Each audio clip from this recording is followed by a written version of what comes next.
Hi hello Telangana రాష్ట్ర ప్రజలందరికీ నమస్తే. ఈరోజు గాంధీవం తెలుగు దినపత్రికలోని మెయిన్ పేషన్ వార్తా విశేషాలు ఎట్లా ఒకసారి మనం చూద్దాం.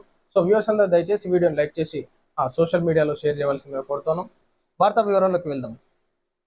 ఒంటరిగానే పోటీ చేసి గెలుస్తాం, తెలంగాణలో మళ్ళీ అధికారం బీఆర్ఎస్దే. తెలంగాణ కోసం ఎప్పటికైనా పోరాడేది బీఆర్ఎస్ మాత్రమే. తెలంగాణ కోసం నేను ఎక్కడ వెనుకడుగు వేయలేదు. ఏపీలో కూటమి వల్లనే బాబు విజయం. కోరుకంటి చందర్ బృందంతో కేసీఆర్. తెలంగాణలో మళ్ళీ అధికారం బీఆర్ఎస్ అంటే వాస్తవానికి ఈనాడు ఏం పోటీ లేకుండా కూడా బీఆర్ఎస్ గెలిచేటటువంటి ఆస్కారం ఉంది. ఎందుకంటే కాంగ్రెస్ చేసిన ఉద్దారకం కట్టుకుంది. మార్పు రావాలి, కాంగ్రెస్ రావాలన్నారు, మార్పు వచ్చింది, కాంగ్రెస్ వచ్చింది. కానీ కాంగ్రెస్ వచ్చినాక ప్రజల పరిస్థితి ఎట్లుంది మనకు అర్థమైతేనే ఉంది. ఈనాడు తెలంగాణ రాష్ట్రం పరిస్థితి ఎట్లుంది. కాక ఇప్పుడు ఎలక్షన్స్ వచ్చినా ఈజీనే గెలుస్తూనే ఉంది.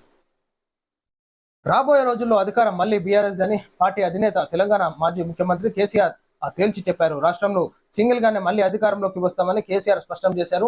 గోదావరి కన్నీటి గోస పేరుతో గోదావరి నది నుంచి కొండపోశమ్మ సాగర్ వరకు మాజీ ఎమ్మెల్యే కోరుకంటి చందర్ పాదయాత్ర నిర్వహించి శనివారం మధ్యాహ్నం ఎరవల్లిలోని కేసీఆర్ వ్యవసాయ క్షేత్రానికి చేరుకున్నారు. వ్యవసాయ క్షేత్రంలో కోరుకంటి చందర్ పాదయాత్ర బృందంతో కేసీఆర్ సమావేశమయ్యారు. ఈ సందర్భంగా కేసీఆర్ మాట్లాడుతూ కీలక వ్యాఖ్యలు చేశారు.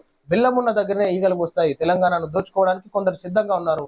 10 ఏళ్లు తెలంగాణలో ఇలాంటి ఇబ్బందులు లేవు, తెలంగాణ ఇప్పుడు సమస్యల వలయంలో చిక్కుకుంది అన్నట్టుగా మరి కేసీఆర్ కాక చెప్తున్నాడు. అయితే కోరుకంటి చందరు మరి పాదయాత్ర చేసి ఎరవల్లి ఫామ్ హౌస్లో కాక దగ్గరికి పోయి ఈ ఆశీర్వాదం తీసుకోండు.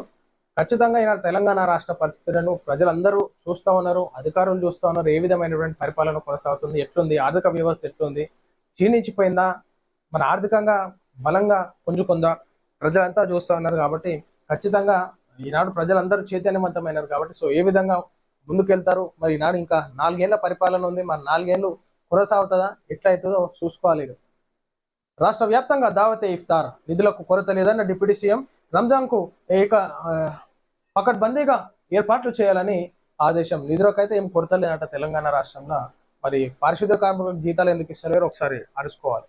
3 నెలలు 4 నెలలు జీతాలు అప్పుడు మున్సిపల్ ఆఫీసుల కాడ ధర్నాలు చేసుడు, గ్రామ పంచాయతీల కాడ ధర్నాలు చేసుడు, సచివాలయం కాడ కాంట్రాక్టర్లు ధర్నాలు చేసుడు. నిధులకు కొరత లేదన్న డిప్యూటీ సీఎం అట. ఈడనేమి ఏమొచ్చట, వాళ్ళ ధర్నాలేమో గట్లుంటాయి ముచ్చట. దావతే ఇఫ్తార్ను రాష్ట్ర వ్యాప్తంగా ఘనంగా నిర్వహించాలని డిప్యూటీ సీఎం బట్టి విక్రమార్క మల్లు అధికారులను ఆదేశించారు.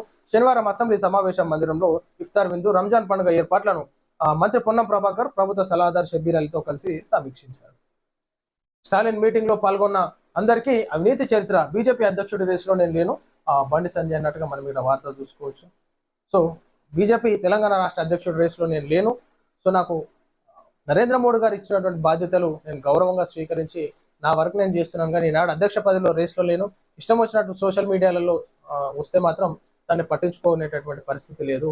సో దాని మీద కూడా కేంద్ర కమిటీ చర్యలు తీసుకుంటుందని చెప్పేసి కూడా మనకి బండి సంజయ్ గారు చెప్పడం జరిగింది. మేక్ ఇన్ ఇండియాతో ఊదరగొడుతున్న మోడీ, తయారీ రంగం పూర్తిగా నిర్వీర్యం. ఎక్స్లో కాంగ్రెస్ అధ్యక్షుడు ఖర్గే విమర్శలు. మేక్ ఇన్ ఇండియా ఎటువైందని చెప్పేసేమో ఖర్గే ఇక్కడ అడుగుతా ఉన్నాడు. ఆన్లైన్ మనీ గేమింగ్ సంస్థలపై కేంద్రం కొరడా, 2400 బ్యాంక్ ఖాతాలు సీజ్ చేసిన డీజీజీఐ 126 కోట్లను ఫ్రీజ్ చేసినట్లు వెల్లడి. అయితే ఆన్లైన్ గేమింగ్ బెట్టింగ్ యాప్స్ వల్ల ఈనాడు యువత ప్రాణాలు కోల్పోతున్నారు. సో చెడు వ్యసనాలకు బానిసలవుతున్నారు.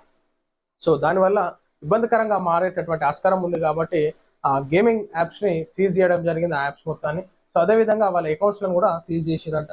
మరి దాన్ని ప్రమోట్ చేసినటువంటి యాక్టర్స్ వాళ్ళ మీద కూడా యాక్షన్ తీసుకోవాలి ఖచ్చితంగా. ఏంటంటే ఎవరు ఏమైతే సరే కానీ మేము యాడ్ చేసినా పైసలు వస్తున్నాయి, మా అకౌంట్లో పడుతున్నాయి అంటారు. సో ఆ పైసలను కూడా జప్తు చేసుకోవాలి. ఈనాడు ఒక ప్రోడక్ట్కి యాడ్ ఎవరైనా చేస్తున్నారంటే ఖచ్చితంగా ఈనాడు ఫుడ్ లైసెన్స్ ఉందా, ఆ ఫుడ్ ఏ విధమైనటువంటి క్వాలిటీ ప్రజలకు అందిస్తున్నాయి. ఎందుకంటే యాడ్ తీసినటువంటి ప్రముఖులు ఉంటారు కాబట్టి, సినీ హీరోలు, హీరోయిన్స్ కానీ వాళ్ళ మీద నమ్మకంతో ఆ ప్రోడక్ట్ని కొనడం జరుగుతుంది. కాబట్టి ఆ ప్రోడక్ట్ డూప్లికేట్ అయితే మాత్రం ఖచ్చితంగా వీళ్ళ మీద కూడా యాక్షన్ తీసుకోవాలి, యాడ్ చేసినటువంటి వాళ్ళ మీద కూడా.